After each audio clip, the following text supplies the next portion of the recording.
नमस्कार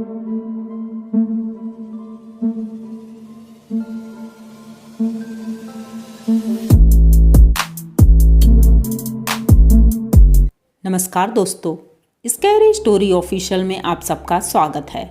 आज की कहानी की तरफ बढ़ने से पहले चैनल को सब्सक्राइब कर लीजिए और अगर कहानी अच्छी लगती है तो प्लीज़ लाइक एंड कमेंट करना मत भूलिएगा। दोस्तों, आज की कहानी बहुत ही ज़्यादा डरावनी है। आई होप आप लोगों को ये कहानी ज़रूर पसंद आएगी। अगर पसंद आती है तो कमेंट बॉक्स में ज़रूर बताइएगा कि कहानी का कौन सा पार्ट आपको सबसे अच्छा लगा।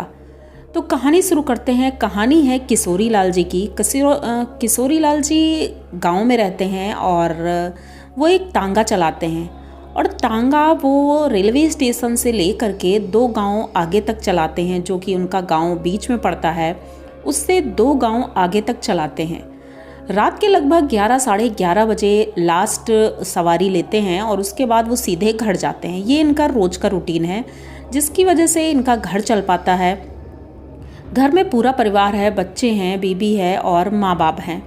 पर कमाने वाला सिर्फ किशोरी लाल। किशोरी लाल रोज की तरह आज फिर रेलवे स्टेशन की तरफ बढ़ चला था, क्योंकि गांव में तांगे ही ज़्यादातर चलते हैं। तो वो अपना तांगा लेकर स्टेशन के पास खड़ा था।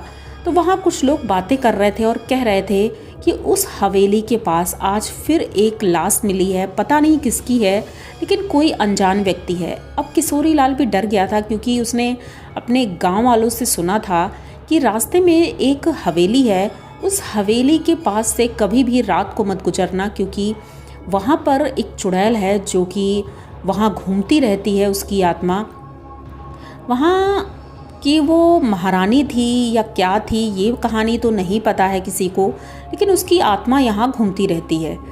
तो किशोरी लाल कहता है कि वैसे भी मैं तो कितने सालों से चला रहा हूँ, लेकिन आज तक मुझे ऐसा कुछ अनुभव नहीं हुआ है, तो उसे डर भी नहीं लगता था। आज लगभग 10:30 बज चुका था और अब वो सोच रहा था घर जाऊँ, क्योंकि काफ़ी देर हो गई थी। तो उनके एक मित्र ने कहा कि अभी आधा घंटा और बाकी है, 11 बजे तक देख लो, उसके बाद चलते हैं। तो कहता ठीक है। अब जो उनका दोस्त था उसको तो सवारी मिल गई और वो चला गया। अब बचे सिर्फ किशोरी लाल। किशोरी लाल ने सोचा कि 10 मिनट और देख लेता हूँ, अगर कोई सवारी मिलती है तो ठीक है, वरना मैं घर जाता हूँ। वो वहाँ बैठा रहता है और नींद भी आ रही थी। तभी उसने देखा स्टेशन से बाहर एक आदमी है जो बैग लेकर आ रहा है। तो इन्होंने पूछा कि भाई कहाँ जाना है आपको। तो उसने बताया कि मुझे उस गांव का नाम बताया उन्होंने, जहाँ पर वो हवेली है।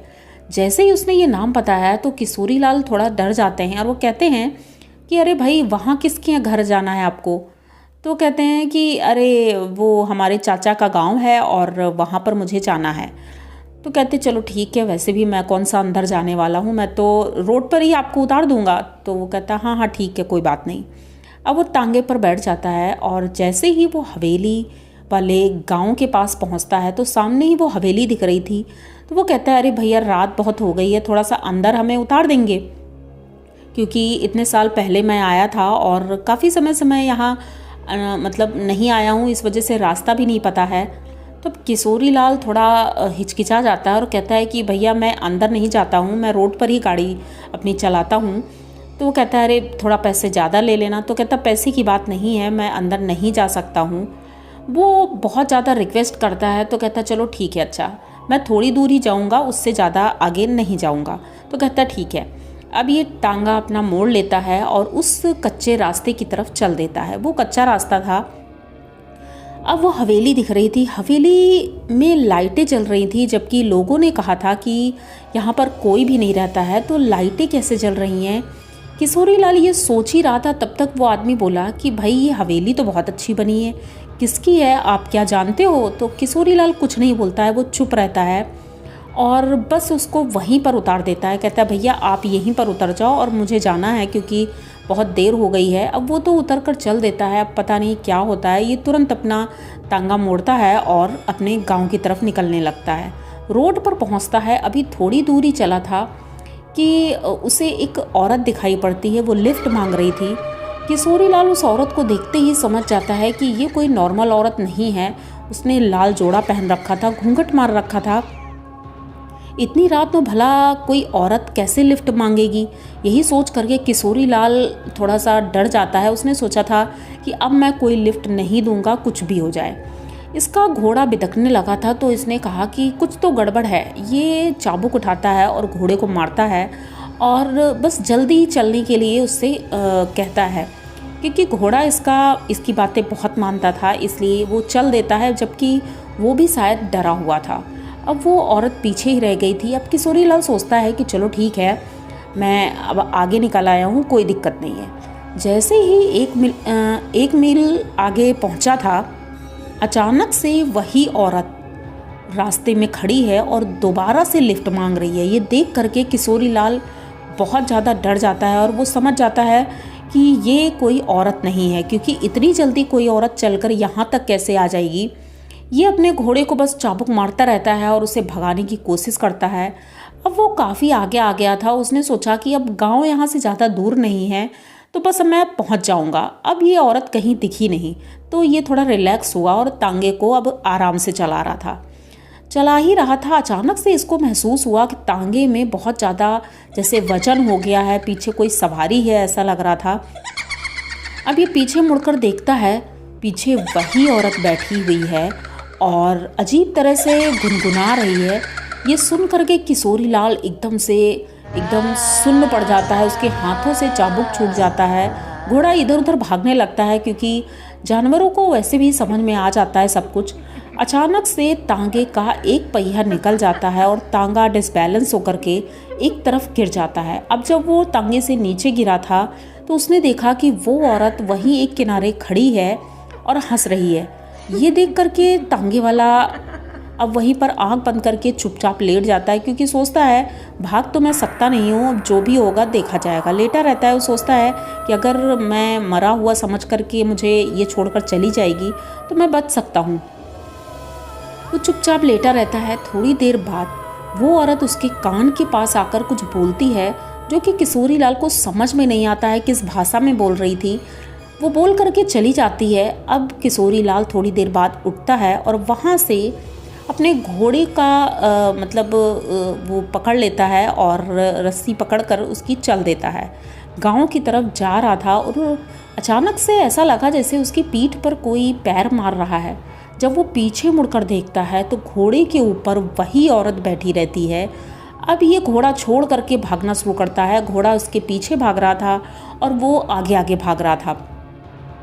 घोड़ा जबकि इसकी बात सुनता था, लेकिन आज वो इसकी बात नहीं सुन रहा था, इसी को दौड़ा रहा था। अब ये बहुत तेज़ी से दौड़ रहा था और अचानक से गांव के भीतर जाते ही ये गिर पड़ता है। गांव के लोग आवाज़ सुन करके दौड़ कर आते हैं और पूछते हैं क्या हुआ है। अब ये कुछ बता नहीं पा रहा था, क्योंकि गांव वालों के बीच में वो औरत खड़ी हुई थी। ये इशारा करके बताने की कोशिश कर रहा था, लेकिन इसकी बात कोई नहीं समझ पा रहा था। ये बेहोश हो जाता है और जब होश में आता है तो इसकी हालत बहुत ज़्यादा ख़राब हो गई थी। ये अजीब अजीब सी हरकतें कर रहा था और गांव वालों ने कहा कि इसे तो अब तांत्रिक को दिखाना पड़ेगा, क्योंकि गांव में लोग पहले डॉक्टर्स को कम तांत्रिक, ओझा इन सबको पहले दिखाते थे। तो वैसे ही हुआ, एक तांत्रिक को बुलाया जाता है और जब दिखाया गया तो उसने बताया ये उस हवेली की आत्मा है, जो उस हवेली में चुड़ैल है वही है, और उसने इसके शरीर पर अपना कब्जा कर लिया है। क्यों किया है, कैसे किया है, ये नहीं पता, लेकिन अब वो इसकी जान लेकर के ही रहेगी। तो गांव वाले कहते हैं इसके लिए आपको ही कुछ करना पड़ेगा। तो जो तांत्रिक थे उन्होंने अपनी तरफ से पूरा प्रयास किया, पूजा की और झाड़ फूँक की। वैसे 2-3 दिन बाद वो काफ़ी हद तक ठीक हो गया था, और जब ठीक हो गया तो उसने कहा आज के बाद मैं तांगा तो नहीं चलाऊंगा। लेकिन उसी दिन खबर आती है कि 2 दिन पहले उस हवेली के पास एक लाश मिली है, वो एक आदमी की है। अब वो आदमी पहचान में नहीं है।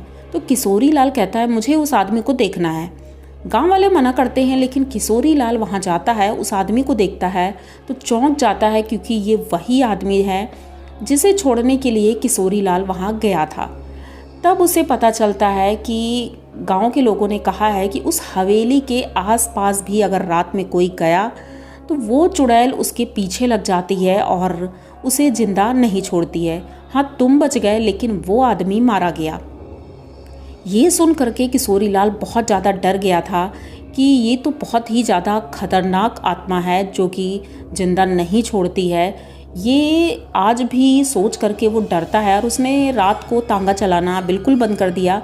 वो रात के वक्त तांगा चलाता भी नहीं है और उसके घर वाले अब भगवान को शुक्रिया ही कर सकते हैं कि उन्हीं की वजह से उसकी जान बच गई, पर वो आदमी मारा गया, इस बात का दुख था। तो आप लोगों को किशोरी लाल जी की ये कहानी कैसी लगी? अगर अच्छी लगी हो तो प्लीज़ चैनल को सब्सक्राइब करिए, लाइक कमेंट करिए, शेयर करिए। और अगर आपके पास भी कोई ऐसी कहानी हो तो वो हमारे साथ शेयर कर सकते हैं। इंस्टाग्राम का लिंक है, वहाँ पर जा कर के आप अपनी पूरी कहानी हमें बता सकते हैं। तो और भी कहानियाँ आती रहेंगी, तो बने रहिए हमारे साथ। मिलते हैं फिर किसी नई कहानी में, तब तक के लिए डरते रहिए।